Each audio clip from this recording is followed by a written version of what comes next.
confidence. Yeah. Josephine, I love to talk about finances, and I like to help women grow better in the decisions, the financial decisions they make. What I have found is that many more women are earning money now, but people are still struggling with financial independence. Financial independence meaning the ability for women to take care of themselves on their own and their dependents. What advice would you give? What are the key financial habits you would advise every woman to have and follow? First of all, pay yourself first. We make money, eh? And then we are sorting out everybody else. We've sorted out the children, we've sorted the husband, the home, but we forget to pay ourselves. So we need to learn to pay ourselves first. At least 10% or 20% of your income. Put it aside and say, this is for Josephine, this is for Pumna. Whatever you do, whatever you want to eat, you can use it for travel, you can use it for whatever. But I think it's important for us to learn to pay ourselves first. That's the first thing. And then the second one is, now once you've put money aside, don't just save it. If you keep it in a bank account, how much are you going to earn? Maybe 3%. Learn to invest that money. Yeah. And now as capital markets, we have opportunities for you to invest. And there's simple things like collective investment schemes. You can actually put a standing order on your account for it to go straight into a collective investment scheme. Make that money multiply.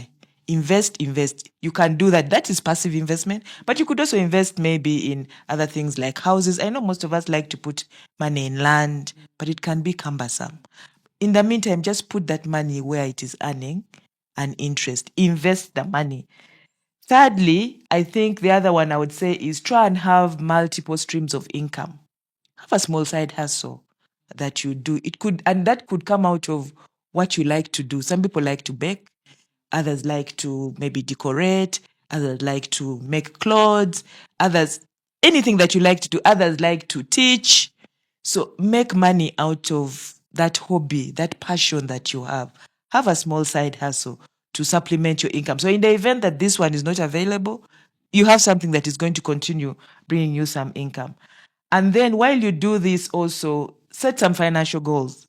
We like to make resolutions, but let's set a financial goal and say, maybe by the end of this year, I should have saved this amount of money. Write it down and start to track. Yeah. And that is what will grow the discipline. And once you see that money starting to grow, it will become addictive because you're seeing, the money is growing. It's important that you have a target. Don't just save. Have a target that you're aiming at. And once you achieve that the first time, I'm telling you, the rest will be history. And then let's learn to budget. Women, we need to learn how to budget. We go into a supermarket with a shopping list, and then we go and buy everything else except what is in the shopping list. Yeah, we need to learn how to budget our money and manage our expenses. So at the beginning of every month, you should know how much I want to spend on my expenditure. And because you've been spending over time, you'll have an idea. And we also have to distinguish between what is a need, what is a want. So at least on your expenses, 50% should go to needs. Then maybe provide another 30 or 20% for wants. And then the other, you should at least maybe save it and maybe emergency, things like that. But we need to differentiate needs from wants. Sometimes we're spending on wants and leaving out the needs. Yes, exactly. And leaving out the needs. Then you come and look for your friends to borrow money. To buy food. Get your nice shoes. That is. And then the other one also, we need to, I know insurance in this country has not penetrated much. But it's important. If your workplace doesn't give you health insurance, try and have health insurance for you and your family. That is one. Two, guys, we need to plan. Estate planning. We fear wills, but it's important to have a will, to know that your people will be taken care of when you're not there. I think that is a culture that in Uganda we have not yet embraced, but it is so important, even for your children, particularly our children. we need to be able to cover them and help them while we are not in this when we are not around. And then finally, surround yourself with financially smart people. They always say, tell me your friends and I'll tell you who you are.